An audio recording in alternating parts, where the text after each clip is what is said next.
Marvel Studios SDCC 2016 panel live. Marvel Studios descended upon Hall H at San Diego Comic-Con Saturday for a major panel promised to include several of their movies and their stars.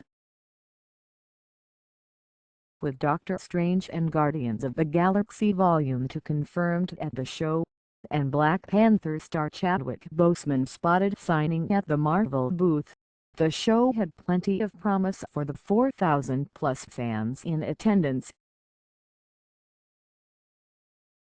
The panel started by dropping the lights out and Iron Man hammering. It's a sizzle reel showing the way these characters and this universe has been built, showing images from the comics and their live-action counterparts. Guardians got a huge pop, as did Winter Soldier and Ant-Man. Scarlet Witch also got lots of applause, and Civil War made people go crazy. Spider-Man got lots of screams and cheers. After the sizzle reel, a new Marvel logo reveal ran for Marvel Studios, now using live-action images instead of comic book ones. Chris Hardwick came out on stage to moderate. Head of Marvel Studios Kevin Feige was first to take the stage. He praised the new logo, with Michael Giacchino doing the fanfare. He promised they'd only come to Hall H when they have lots to show the fans. Ryan Coogler came out to talk about the film he's directing, Black Panther. "It's absolutely crazy to be looking at my people from this view," he said, noting his first SDCC was in the far back seats for Marvel's Hall H. "We're working so hard on the script right now, it's really early. We know that the best part of the world of Wakanda is the Warrior King, and he's here right now." And Chadwick Boseman took the stage. "Thank you for everything you've said about the Black Panther, and I promise we have a lot of cool things to show you," Boseman said. "It's his first Comic-Con. I can literally feel the vibrating inside my core. It is amazing. Thank you so much for giving back what we give to you. One of the amazing things about Wakanda is we have these women who are the best fighters in the country." The character Nakia is played by the incredible Lupita Nyong'o, and she came out. "We have an adversary, named Eric Killmonger, played by Michael B. Jordan, and he came out. And last but definitely not least, the head of the Dora Milaje, the character named Okoye, played by Danai Gurira, and she came out. It's Lupita's first time at Comic-Con too. I'm looking forward to kicking some ass," she said simply. Danai laughed saying, "It's not my first time at Comic-Con. I love y'all. I can't believe I'm on this stage with these amazing people.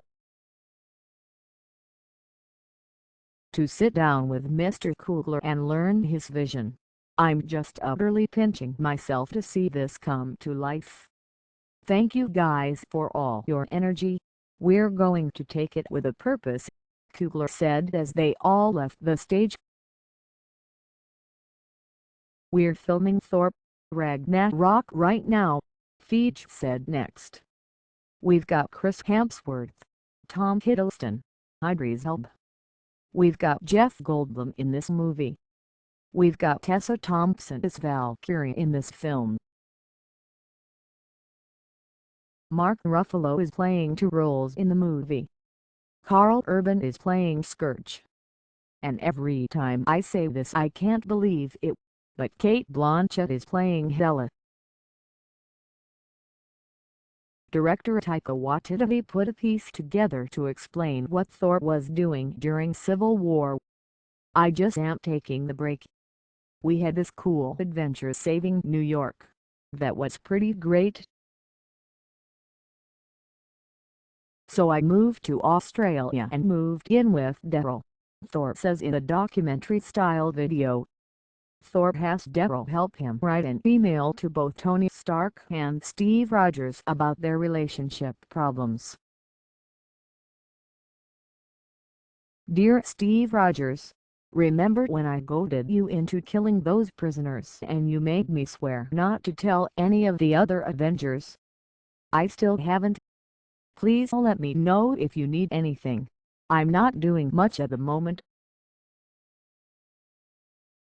Thorpe had a wall of conspiracy theories about the Infinity Stones. Who is the purple man in the chair? He's purple, has a magic glove, and doesn't like standing up. Thorpe sits down to talk with Bruce Banner, who gets a call from Iron Man.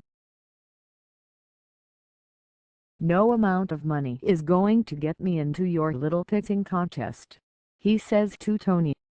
Stark doesn't want to talk to Thorpe. Sizzle from the first 5 days of filming. Thorpe with marks on his face. Loki with a new costume. Maybe a quick piece of concept art with Eternals on it. A new throne room. Gladiator Hulk. Hela. Hulk vs. SURBUR.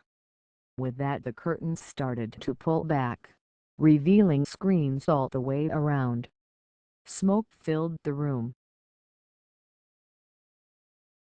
Stephen Strange, forget everything you think you know.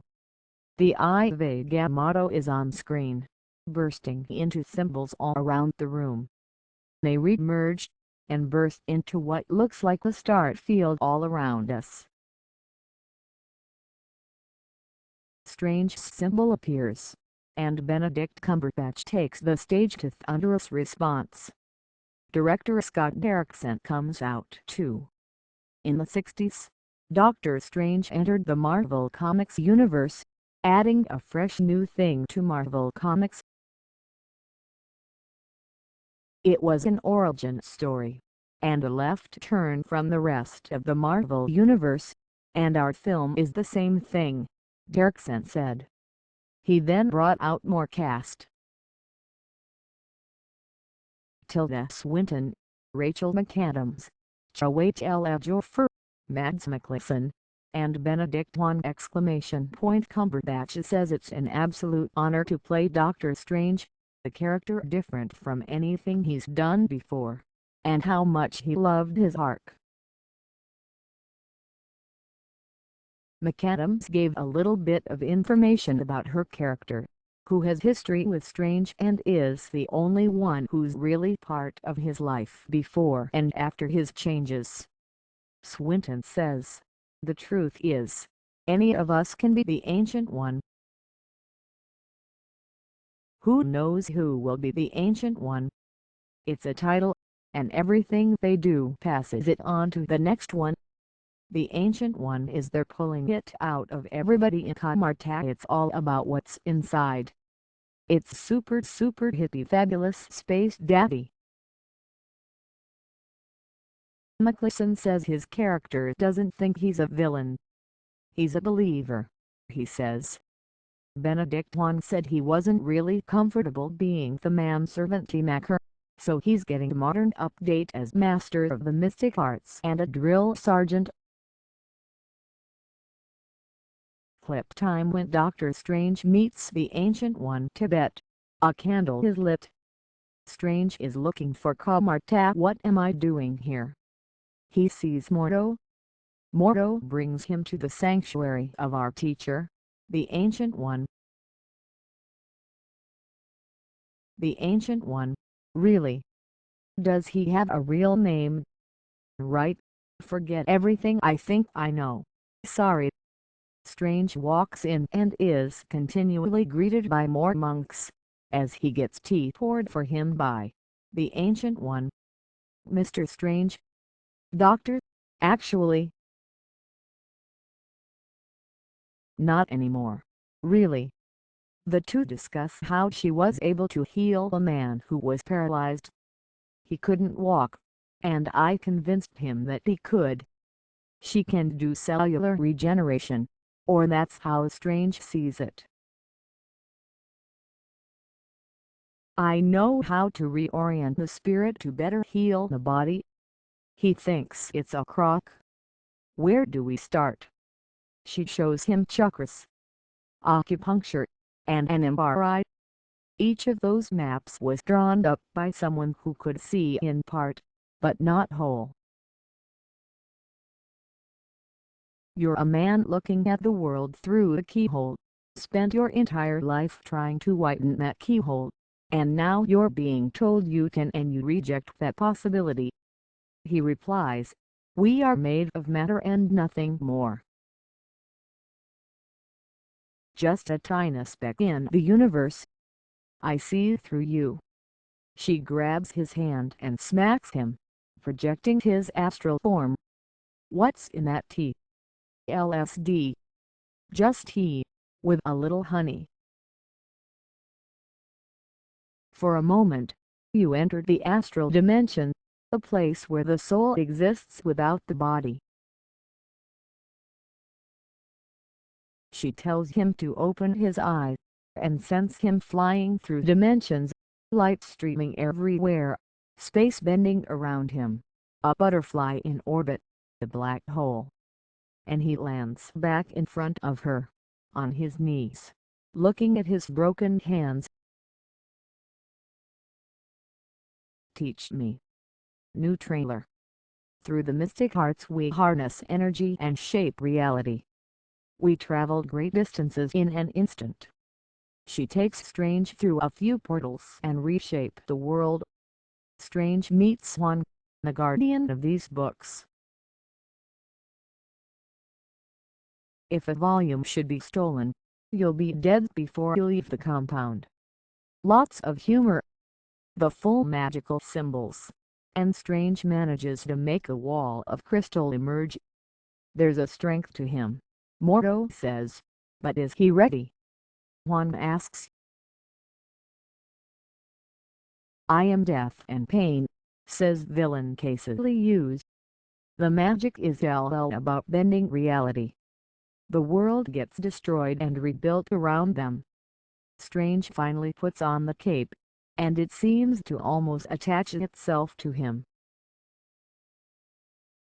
"I've got that Strange shake back again. Thank you very much for letting us watch that with you," Cumberbatch told the audience. Feige said that comics can be very diverse, very different. The classic 60s Spider-Man theme played, and Spider-Man: Homecoming logo came up. Footage! Clip starts with Tony and Peter meeting in Civil War. It shows Spidey's best moments from the airport fight. Finally, the after-credits scene of his new communicator Flash web suit. Tons of applause, and Tom Holland hits the stage. Director John Watts joined him. Feige thanked Amy Pascal from Sony for making this happen, because putting everything else aside, this was what was best for Spider-Man. "The MCU is a pretty cool universe to live in," Watts said. "This is a high school movie. We're going to learn what it's like to have just finished going through puberty, being in the 10th grade. Clip time. Some of the high school stuff. Bad Reputation plays, and shots of high school. Every story then shots of Tony, Rhodey, each character in high school. Every journey has a beginning.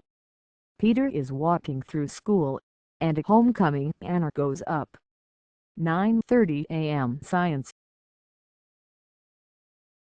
Peter's looking at footage of himself taking Giant Man down. Flash Thompson is played Tony Revolori. The Disney Channel star Zendaya is playing Liz Allen. It sounded like, but it was hard to hear over the constant screams. In chemistry, Parker works on his web fluid on the side. The girl is playing F.M. Kate with Avengers. Liv thinks Spidey is hot. One of his other friends is trying to figure out what he's hiding.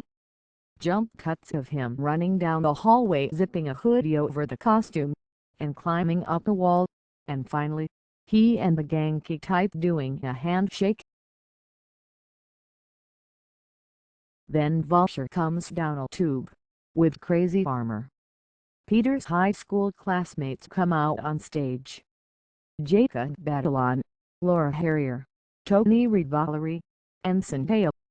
James Gunn took the stage after their photo opus to talk about Guardians of the Galaxy Volume 2.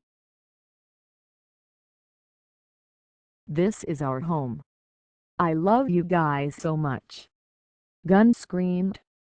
The lights came up in the house, and cast members started running out in full costume.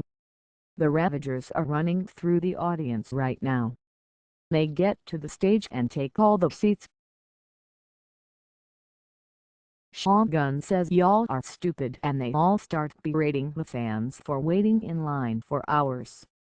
With that, the actual cast took the stage. Chris Pratt as Star-Lord, Zoe Saldana as Gamora, Karen Gillan as Nebula,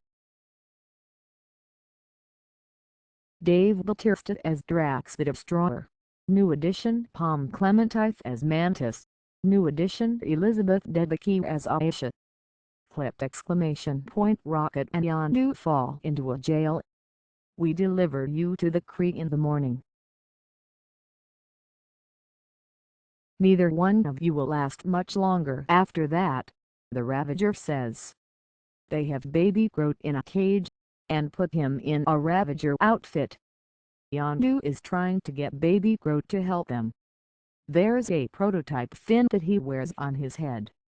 Yes. He comes back with underwear, a severed toe, a mechanical eye, a desk. Baby Groot stealing stuff covertly is amazing. He brings the fin. Awesome. A Ravager is shaving, and music starts to play. He has the fin. It glows when he uses his whistle arrow power. The song is being piped over the speakers. They're terrified he is the Fin. "Come a little bit closer" plays, and Yondu, Baby Groot, and Rocket walk confidently to the Ravagers. Yondu kills about 20 of them with one whistle. Holy crap! They keep walking through this huge Ravager base, the arrow flying and buddies falling all around them. Groot is riding Yondu's shoulder now. He runs after someone screaming, grabs him with vines and tosses him off a balcony. Huge pop. Michael Rooker took the stage in costume as Yondu, now with the fin. Awesome. It's a much better pressure when people are excited about seeing your movie than waking up in the middle of the night thinking you're making Pluto Nash, Gunn said of the new pressure. "He's famous now," Pratt says of Star-Lord and the Guardians for saving a bunch of people. "This movie picks up just a couple of months after the last one." Saldana said she loves getting to work with her friends again. Gillan's hair is still there. "I look like a female, not a really long baby," she said. She got to keep her hair. "There's an undershave," she showed off. Mantis has empathic powers and spent her life with Kurt Russell's character, Pom said. "And that's all I can say!" Drax is more confused. Now he's surrounded by people using metaphors, and he's trying to figure it out. "Makes for a lot of good laughs," Bautista said. "Aisha is a leader of the sovereign people, a species we haven't seen yet." She enlists the help of the Guardians and things turn sour. Kurt Russell says he's shocked to learn his co-stars are fantastically beautiful, and that it's a special and wonderful moment being in this movie. James wrote a great character. I had a great time with these guys. Riker campaigned hard for more Yondu. He even brought Yondu cookies to a party! Guardians of the Galaxy announcement. They are coming to a major theme park attraction! Teaser video. Gunn and the cast making an amusement park ride for Disneyland California Adventure. They're all doing action scenes. Pratt, Saldana, and Batista. Guardians of the Galaxy Mission Breakout is replacing Tower of Terror officially! More video coming. The Ravagers are cool and Yondu is amazing, but I think people want a little bit more, Pratt said. Awesome Mix Volume 2, and Baby Groot is plugging it in camera, and Star-Lord and Drax are on the building, hired to stop an interdimensional beast. Rocket's there, too. It's a trailer, y'all. The Sovereign we get to meet. They're golden, and Rocket says they told me you're conceited douchebags, but that isn't true at all. Star-Lord calls Rocket the raccoon, gets yelled at, and calls him a trash panda. They fight a giant space squid. Rocket shoots with Baby Groot on his shoulder. Alone. Lots of punching, fighting. A huge egg-shaped thing lands, and it's Kurt Russell emerging. After all these years I found you. My name is Ego, and I'm your dad, Peter. He wanted to experience what it was to be human. I created what I thought a biological being would be like. Did you make a penis? Drax asked. Yes, Drax, I got a penis. It's not half bad, either. Every panelist from the panel came out, and Brie Larson joined announced officially as Captain Marvel. That's a wrap.